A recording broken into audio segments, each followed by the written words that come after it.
اسد قیصر کی جو تقریر تھی اس کی یہ جست تھی کہ آپریشنز نہیں ہونے چاہیے. انہوں نے پوری طرح سے عمران خان کی جو بات ہے اس کو ایکو کیا. ایک اور چیز جو انہوں نے اہم کی وہ انہوں نے مریم نواز پر تنقید کی، اور بالکل بجا کی. مریم 100% واجب التنقید ہیں جب وہ یہ کہتی ہیں کہ عمران خان کا پاکستان کی سیاست سے کردار ختم ہو گیا. مریم بی بی آپ کو یاد کرنا چاہیے یہی فقرہ آپ کے والد گرامی کے بارے میں مشرف نے کہا تھا، اور پھر مشرف کو تھوک کے چاٹنا پڑا. میں معذرت چاہتا ہوں اتنے سخت الفاظ اس کے استعمال کے لیے، لیکن وہ ایک ڈکٹیٹر مشرف نے اس طرح کی بات کی تھی آپ کے والد کے بارے میں، اور مکمل طور پر آپ کے والد کی سخت تائید کرتا تھا کہ ہرگز کسی ڈکٹیٹر کو یہاں حاصل نہیں کہ وہ طے کرے کہ کس کا وقت سیاست میں ختم ہو گیا اور کس کا وقت شروع ہوا ہے. ہرگز یہ نہیں ہونا چاہیے. اب بند کریں یہ پودے لگانا کہ اس کو آپ نے پودا لگا کے بڑا کر دیا، اس کو آپ نے کی آبیاری کی، اور اس کو آپ نے کہا کہ جی اس پر ریڈ لائن ہے اور اس پر ریڈ لائن نہیں ہے. یہ بہت غلط بات ہے، یہ ہرگز نہیں ہونا چاہیے. اور آپ کس کی بولی بول رہی ہیں؟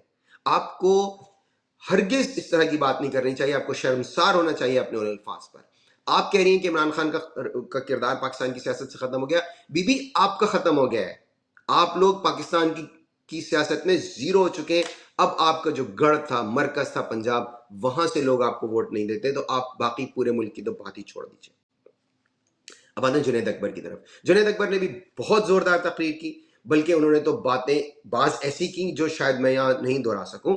انہوں نے تو بہت بہت زیادہ جذباتی تقریر کی. دو چار باتیں ان کی بالکل ایسی ہیں جو میں یقیناً کوٹ کرنا چاہوں گا. لیڈ ان کی جو جب ہم رپورٹنگ کرتے تھے، تو جب ہم جلسوں کی کوریج کے لیے جاتے تھے، تو جب ہم واپس آتے تھے تو جو ایڈیٹر ہوتے تھے، ڈیوٹی ایڈیٹر یا نیوز ایڈیٹر یا جو بھی، تو ہم سے پوچھتے تھے کہ بھائی ہیڈ لائن کیا ہے. ہیڈ لائن، حالانکہ وہ تو بعد میں جو سب ایڈیٹر ہوتے ہیں، کاپی ایڈیٹر، وہ اس میں سے بنا لیتے ہیں، لیکن پھر بھی وہ ہم سے پوچھ لیتے تھے کہ جی اس میں سب سے اہم بات کیا ہے. تو ان کی جو تقریر سے اگر آج میں رپورٹنگ کر رہا ہوتا اس جلسے کی، تو ہیڈ لائن اگر میں نکالتا تو وہ یہ تھی کہ آپ پاکستان کے چاچے مامے نہ بنے، یہ میرا ملک ہے. ایبسلیوٹلی اسپاٹ آن، بالکل درست بات کی انہوں نے. دیکھیے میں ہمیشہ یہ کہتا ہوں، لوگ بڑی غلط فہمی کا شکار ہیں کہ ریاست فوج ہے. ہرگز نہیں، ریاست عوام ہے. ایک عام آدمی ریاست ہوتا ہے. آپ سب ریاست ہیں. یہ آپ کا ملک ہے، یہ آپ کا بھی اتنا ہی ملک ہے. پاکستان میں ہر شخص کا اتنا ہی ملک ہے جتنا کسی فوجی کا ہے، جتنا کسی پولیس والے کا ہے، جتنا کسی جج کا ہے، جتنا کسی سیاستدان کا ہے. انہوں نے بالکل ٹھیک کہا. انہوں نے، اور جو بات ابھی میں تھوڑی دیر پہلے کہہ رہا تھا کہ آپ کا یہ کام نہیں ہے کہ آپ طے کریں کہ جی کون پاکستان کے لیے اچھا ہے، کون حکومت کرے گا، کون حکومت نہیں کرے گا. اس لیے ان کی یہ بات بالکل، میں کہہ رہا ہوں، اسپاٹ آن تھی ان کی بات. پھر انہوں نے یہ بھی کہا کہ بہت سے لوگ جو، انہوں نے فوجیوں کی طرف اشارہ کیا جو اعلیٰ عہدوں پر فائز ہوتے ہیں، اور انہوں نے بالکل صحیح بات کی. انہوں نے کہا وہ فوجی جو لڑ رہے ہیں، جو بارڈر پہ تعینات ہیں، جو جانے دے رہے ہیں، وہ ان کی آنکھوں کا تارا ہے، وہ بالکل ہے. ان کو شکایت ان لوگوں سے ہے جو حکومت کے معاملات چلانے کی کوشش کرتے ہیں، جو فیصلہ سازی میں انوالو ہوتے ہیں، اور اس کے بعد وہ ملک چھوڑ کر چلے جاتے ہیں. وہ اپنی اولادوں تک کو وہاں پر سیٹل کرنا پاکستان میں پسند نہیں کرتے. ان کی طرف انہوں نے اشارہ کیا. تو ظاہر ہے ان کی یہ باتیں تھیں، بہت سخت باتیں کی انہوں نے. کچھ شہداء سے متعلق انہوں نے باتیں کی، میں ظاہر ہے اس وقت وہ ریپیٹ نہیں کرنا چاہوں گا. اگر آپ انٹرسٹڈ ہیں تو ان کی تقریر دیکھ لیجیے گا جو انہوں نے جلسے میں کی تھی. پی ٹی آئی کے لیڈر میں جنید اکبر صاحب کی بات کر رہا ہوں. تو بعض اور تقاریر تھیں بہت گرما دینے والی. اب دیکھیں تقاریر تو بالکل ہوتی رہتی ہیں. کیا یہ لوگ، یہ ٹرانسلیٹ ہوں گی؟ کیا یہ لوگ کوئی بہت میننگ فل احتجاج اس کو سسٹین کر پائیں گے، چلا پائیں گے؟ عمران خان کی رہائی کے لیے کوئی بہت میننگ فل کیمپین یہ لوگ چلائیں گے؟ آپ کے علم میں ہے کہ توشہ خانہ آخری مراحل میں ہے. یہ جو عمران خان پر جی ایچ کیو حملہ جو ہے وہ آخری مراحل پر ہے. اور پھر اس کے بعد القادر ٹرسٹ والا معاملہ ہے. تو ظاہر ہے عمران خان کو تو چھوڑنا پکڑنا جو ہے وہ سلسلہ انہوں نے جاری رکھا ہوا ہے. یہ لوگ جو پی ٹی آئی کے لوگ ہیں، یہ کتنا میننگ فل احتجاج کر سکتے ہیں؟ کیا یہ دوبارہ اڈیالہ جیل کے باہر جائیں گے، اسی طرح سے اسمبلی لگائیں گے، اسی طرح سے حکومت پر دباؤ بڑھائیں گے؟ جلسہ آپ نے کر لیا. اصل جو عوامی طاقت کا مظاہرہ ہے وہ اسی وقت ہوگا جب حکومت پر دباؤ آئے گا. آگے دیکھتے ہیں کہ یہ لوگ حکومت پر دباؤ بنانے میں کامیاب ہوتے ہیں یا نہیں. فی الحال حکومت پر ان کی طرف سے اتنا دباؤ نہیں ہے جتنا دباؤ شمع جنیجو کی طرف سے ہے. شو کے شروع میں ہم نے بات کی تھی کہ کس طرح سے ان خاتون پر تنقید ہو رہی ہے. آپ نے وہ غالب کی غزل کا ایک مصرع اگر میں پیش کروں، شمع ہر حال میں جلتی ہے سحر ہونے تک. تو ظاہر ہے چونکہ ترمیم کا موسم ہے، لوگ آئین میں ترمیم کر دیتے ہیں، تو ہم اشعار میں ترمیم کر دیتے ہیں. تو شمع ہر حال میں بیٹھتی ہے ہر سیشن میں در بدر ہونے تک. شمع ہر سیشن میں بیٹھتی ہے در بدر ہونے تک. جب تک ان کو وہاں سے نکال نہیں دیا جاتا وہ بیٹھتی نہیں ہر سیشن میں جا کے. یہ آپ دیکھ سکتے ہیں اپنی اسکرین پہ. تو وہ جو ہے نا شمع ہر حال میں جلتی ہے سحر ہونے تک، تو اس میں ہم ترمیم کر کے ہی کہیں گے شمع ہر سیشن میں بیٹھتی ہے در بدر ہونے تک. یہ خاتون وہاں جا کے بیٹھ گئی. اچھا یہاں سے معاملہ شروع نہیں ہوا. معاملہ شروع کہاں سے ہوا؟ معاملہ شروع ہوا جب انہوں نے یہ ٹویٹ کیا کہ یہ وزیر اعظم کے جہاز میں ہے. اچھا نہیں سوری، اس سے بھی پہلے کہ یہ وزیر اعظم کے جو ہوٹل ہے جہاں پر وزیر اعظم کا عملہ ٹھہرا ہوا ہے یہ وہاں ٹھہری ہوئی ہے. تو کسی نے کہا کہ بھئی آپ تو رہتی ہی لنڈن میں، یہ لنڈن کی بات ہے. تو اب ملاحظہ کیجئے یہ کیا فرما رہی ہیں. یہ کہہ رہی ہیں کہ ان کے پاس وزیر اعظم کی سیکرٹ فائلز ہیں. Can you imagine? It can only happen in Pakistan کہ ایک خاتون جن کا کوئی تعلق نہیں ہے، جن کے پاس کوئی سرکاری عہدہ نہیں ہے، جن کی کوئی سیکیورٹی کلیئرنس نہیں ہے، وہ ایک غیر ملکی شہری بھی ہیں اور ان کے پاس وزیر اعظم کی سیکرٹ فائلز ہیں. Can it be more ridiculous than this? This is so ridiculous, this is bizarre. اور انہوں نے پھر کہا کہ ان کے پاس سیکرٹ فائلز ہیں. اچھا اب ان کا جو اس کا انہوں نے سبب بیان کیا وہ یہ کہ ان کو تقاریر لکھنی ہوتی ہیں. تقاریر لکھنے کے لیے آپ کو سیکرٹ فائلز چاہیے. کیا پرائم منسٹر اپنی جو پبلک سپیچ ہے جو وہ یو این میں دے رہا ہے اس کے لیے کوئی سیکرٹ ایسی باتیں کرے گا جو سیکرٹ فائلز میں ہوں گی؟ تو یہ صرف اپنا قد بڑھانے کے لیے. اس کے بعد یہ جہاز میں بیٹھی، جہاز سے انہوں نے ٹویٹ کر دیا اور اس میں کچھ ظاہر ہے بالکل غلط سلط الٹی سیدھی باتیں. اس کے بعد وہ ٹویٹ شاید ان کو ڈیلیٹ کرنا پڑا اور اس پہ کچھ لوگوں کی تھیوری یہ ہے کہ اس میں کچھ خانگی مسائل شامل تھے شہباز شریف کی طرف سے. اب ظاہر ہے وہ کچھ سکینڈلس سی بات تھی اس لیے میں اس کو دہرانا نہیں چاہتا، لیکن جو کچھ لوگوں نے، کچھ وی لاگرز نے اس کو مینشن کیا، کچھ پی ٹی آئی کے لوگوں نے، وہ تھوڑا سا سکینڈلس تھا معاملہ کہ کیوں ان کا وہ ٹویٹ ڈیلیٹ کرنا پڑا. خیر کچھ کرتے گرتے پڑتے یہاں سے بحرانوں سے نکلتی ہوئی یہ پہنچ گئی یو این. اب آپ اندازہ لگائیے کہ یو این میں وہ جو ایک بہت ہی بے شرم قسم کے انسان ہیں جن کے پاس وہ عہدہ ہے جو پاکستان کے وزیر دفاع کے پاس ہونا چاہیے، وہ تقریر کر رہے تھے اور یہ خاتون ان کے پیچھے بیٹھی تھیں، آپ اپنے اسکرین پہ دیکھ سکتے ہیں. اس کے بعد جب ان پر یلغار ہوئی، یہ ویسے ہی بزدل آدمی ہیں، بہت ہی بے شرم ہے، صرف عورتوں پہ چلا سکتے ہیں، یہ ہیٹ تو فیس کر ہی نہیں سکتے. تو انہوں نے پھر جھوٹ بول دیا، کیونکہ جھوٹ بولنے میں تو یہ اپنا ثانی نہیں رکھتے، کہ میں تو ان خاتون کو جانتا ہی نہیں، کس نے ان کو لا کے پیچھے بٹھا دیا، دفتر خارجہ سے پوچھیے.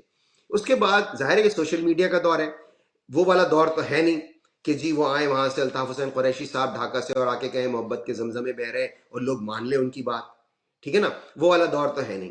اس وقت تو فوراً لوگ کہتے ہیں اس ہاتھ لے اس ہاتھ دے، فوری حساب ہوتا ہے، کوئی اس میں کوئی کسی کا ادھار نہیں رکھتا. فوری طور پر لوگوں نے ان کی تصاویر ان خاتون کے ساتھ لگانی شروع کر دی. اچھا یہ خاتون اچھی خاصی غیر مناسب ہے، انتہائی بد زبان ہے، بد کلامی کرنے میں اپنا ثانی نہیں رکھتی، گندی غلیظ گفتگو فرماتی ہیں، ٹویٹس کرتی ہیں. اس لیے یہ کسی بھی طرح سے واجب الاحترام ہرگز نہیں ہے. یہ خاتون، خواتین کو ہونا چاہیے واجب الاحترام، لیکن یہ انتہائی غلیظ خاتون ہے. ایک دفعہ عمران خان نے پبلک سے اپیل کی کہ آپ کشتیاں جلا کر نکلیں. اب آپ اندازہ لگا سکتے ہیں کہ اس خاتون نے پی ٹی آئی کی خواتین کو اس کے ایک لفظ کو ریپلیس کر کے، جو عمران خان نے کشتیاں کہا تھا اس کو ریپلیس ایک اور لفظ سے کیا اور وہ ٹویٹ کیا. اس خاتون نے جو خود اپنے آپ کو خاتون کہتی ہے، اس لیے میں کہہ رہا ہوں کہ یہ اتنی مطلب بد کلامی تو دور کی بات ہے، فحش گوئی کرتی ہیں، اس لیے انتہائی غلیظ زبان چونکہ استعمال کرتی ہیں، اس لیے واجب الاحترام تو ہرگز نہیں. اور پھر ان کو بلا کر پاکستان میں باقاعدہ تمغہ دیا گیا. تو یہ جو خواجہ آصف نامی جو ایک بے حمیت انسان ہے، اس نے کہا میں تو ان کو جانتا ہی نہیں. اور اس میں بالکل مجھے تعجب نہیں ہوا، کیونکہ خواجہ آصف جتنا بے حمیت شخص ہے اس کے لیے کوئی بڑی بات نہیں کہ وہ کسی کو بھی پہچاننے سے انکار کر دے، چاہے وہ اس کا کتنا ہی قریبی دوست ساتھی کوئی بھی ہو. یہ اتنا بے شرم انسان ہے کہ یہ اوورسیز پاکستانیوں کو کہہ رہا تھا کہ وہ تو صرف وہاں پہ مردے دفنانے آتے ہیں اور اس کے اپنے بچے یہاں رہتے ہیں. تو اس لیے یہ بالکل ہی بے کردار بے ضمیر انسان ہے. اس نے فوراً ان خاتون سے قطع تعلق کر لیا کہ میں تو انہیں جانتا نہیں، اور بعد میں اس کی تصاویر لیک ہوئی. اچھا it gets even more bizarre. اس کے بعد کیا ہوا؟ انہوں نے کہا جی دفتر خارجہ کا معاملہ ہے، مجھے تو پتہ نہیں ہے. دفتر خارجہ نے ایک ڈینائل جاری کر دیا. دفتر خارجہ نے کہا ہم تو جانتے ہی نہیں ہے کون ہے خاتون، نہ یہ ڈیلیگیشن کا حصہ ہے، ہم نے تو انہیں وہاں بٹھایا نہیں. انہوں نے بھی، وہ بھی اس سے بالکل دستبردار ہو گئے. کچھ لوگوں نے یہاں پہ رپورٹ کی ہے, میں اس کو corroborate نہیں کر سکتا, انڈیپینڈنٹلی ویریفائڈ نہیں ہے وہ یہ اسٹوری, لیکن کچھ لوگ یہ کہتے ہیں کہ اسحاق ڈار نے انہیں دانستہ طور پر وہاں بٹھایا خواجہ آصف کو سیبوٹاج کرنے کے لیے. اس کے بعد وہیں پر نیو یارک میں خواجہ آصف اور اسحاق ڈار کے درمیان تلخ کلامی ہوئی, گندی گالیوں کا تبادلہ ہوا, اور ظاہر ہے جب اسحاق ڈار اور وہ خواجہ آصف بات کر رہے ہوں گے تو منہ سے پھول تو جڑنے سے رہے, گندی گالیوں کا ہی تبادلہ ہوگا نا. کوئی ایک دوسرے کو نہ انہوں نے لطائف سنائے ہوں گے, نہ ایک دوسرے کو اشعار سنائے ہوں گے, نہ کہاوتیں نہ محاورے, یہ دونوں اسی قابل ہیں اور انہوں نے یہی کام کیا ہوگا. تو جس طرح سے کہتے ہیں نا خیالات کا تبادلہ ہوا, تو گندی گالیوں کا تبادلہ ہوا ان کے درمیان. میں اس اسٹوری کو انڈیپینڈنٹلی ویریفائی نہیں کر سکتا, یہ جو میں نے پڑھا ہے ٹویٹس میں وہ میں آپ کو بتا رہا ہوں, یہ میری خبر نہیں ہے. اگر ہوگی تو ہم ضرور اس کو اون کریں گے. اینی وے, انہوں نے ڈس اون کر دیا. اس کے بعد ایک اور میں نے ٹویٹ دیکھا, اطہر کاظمی صاحب ہیں, اب مجھے نہیں پتا کہ وہ یو این کی آفیشیل ویب سائٹ سے جاری کیا گیا ہے یا اطہر کاظمی صاحب نے کہیں اس کو دیکھا ہے یا ان کی کسی سے بات ہوئی ہے. انہوں نے کہا ایون یو این نے بھی اپنے آپ کو ڈسٹینس کر لیا کہ نہیں جی نہیں, ہماری طرف سے کچھ نہیں ہوا. انہوں نے کیسے کریڈینشلز حاصل کیے ہیں, کچھ مطلب جو انہوں نے جو شیئر کیا اس سے تو بالکل دو نمبری جھلکتی ہے کہ انہوں نے کسی طرح سے کوئی دو نمبری کر کے وہ کریڈینشلز حاصل کر لیے. تو آل ان آل جس طرح سے میں کہتا ہوں دال میں کالا ہو گزارا ہو سکتا ہے, آپ پھر کہہ سکتے ہیں جی دال کالی ہے گزارا ہو سکتا ہے. یہاں پوری کالک ہے, نہ دال میں کالا ہے نہ دال کالی ہے, صرف کالک ہے, ایبسلوٹ ٹوٹل کچھ بھی نہیں ہے. خاتون کیسے پہنچی, انہیں نہ کوئی اون کر رہا ہے. آپ اندازہ لگائیے کتنا بڑا سیکیورٹی بریچ ہو سکتا ہے. آپ جا رہے ہیں سعودی عربیہ کو سیکیورٹی دینے کے لیے, آپ کے اپنے ڈیلیگیشن میں ایک گھسبیٹیا جس کو بولتے ہیں, ایک انٹروڈر اس طرح کی خاتون گھس آئی ہیں جو کہ ایبسلوٹ انٹروڈر ہے, گیٹ کریشر ہے نا. انہوں نے گیٹ کریش کیا, جہاز میں بھی چڑھ گئیں, ہوٹل میں بھی پہنچ گئیں, جو ان کے سیشن میں بھی پیچھے جا کے بیٹھ گئیں, اور کوئی ان کو اون نہیں کر رہا, کوئی ان کو اون نہیں کر رہا. بھائی کوئی تو ہو مائیکا لال جو آئے اور کہے کہ جی یہ ہمارے ساتھ ہیں. تو وہ شمع ہر سیشن میں بیٹھی تھی در بدر ہونے تک, اس کے بعد ان کو مکمل طور پر در بدر کر دیا گیا. اب پتہ نہیں کس حال میں, اب پتہ نہیں واپس آنے کے لیے ان کو کمرشل فلائٹ لینی پڑے گی لنڈن واپس جانے کے لیے, یا کس طرح سے انہیں جہاز میں سیٹ ملتی تو مجھے نظر نہیں آ رہی. جو ان کے ساتھ جو کچھ ہوا ہے, مل گئی تو ظاہر ہے پھر یہ ٹویٹ کر دیں گی, پھر کچھ نہ کچھ شیئر کریں گی. طالب شہرت ہیں ایک نمبر کی, اس کے لیے یہ نہیں دیکھ رہی کہ یہ اچھی زبان استعمال کر رہی ہیں یا گندی زبان استعمال کر رہی ہیں. بس ان کو شہرت حاصل کرنی ہے کسی نہ کسی طرح سے, جو کہ ظاہر ہے ایک کوئی کسی بھی طرح سے قابل ستائش عمل نہیں ہے, انتہائی قابل مذمت ہے اور انتہائی واجب التنقید ہے. دیکھیے واجب التنقید پاکستان کی ٹیم ہرگز نہیں ہوگی اگر وہ میچ جیت گئے.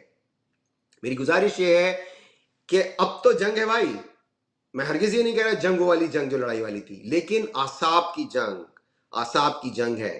It's a battle of nerves. یقین کریں پاکستان کی بالنگ انڈیا کی بالنگ سے بہت سپیریئر ہے.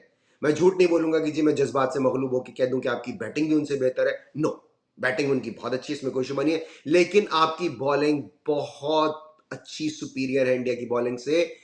صرف اور صرف نروز کا کھیل ہے, وہ حاوی ہو جاتے ہیں آپ کے اوپر اور اس لیے وہ اتنا کھل کے کھیلتے ہیں. جبکہ ان کی بالنگ اتنی اچھی نہیں ہے, لیکن آپ لوگ انڈر پریشر آ جاتے ہیں اور ان کی بالنگ سے مروب ہو کر اور یا تو ڈاٹ بالز کھیلتے ہیں یا پھر آؤٹ ہو جاتے ہیں. دیکھیے آپ کو ایک بہت زبردست پش چاہیے. میں یہ کہہ سکتا ہوں, میں پاکستانی قوم کو یہ امید دلانا چاہتا ہوں کہ نا امید نہ ہوئیے. Sometimes teams don't peak at the right time. 1992 کا ورلڈ کپ جو ینگ بچے انہیں یاد نہیں ہوگا, ہم اس دور میں بالکل ہمیں سب پوری طرح سے یاد ہے 1992 کا world cup.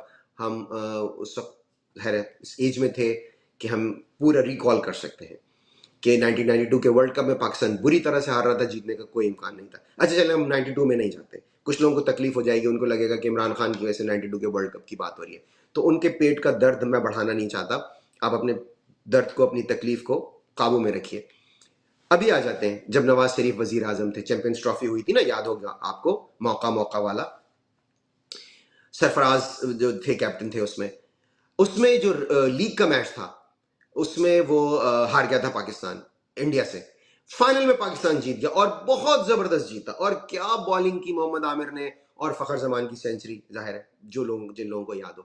That was an absolutely one sided match. Pakistan نے بالکل انڈیا کو جسے کہتے ہیں پچھاڑ دیا تھا.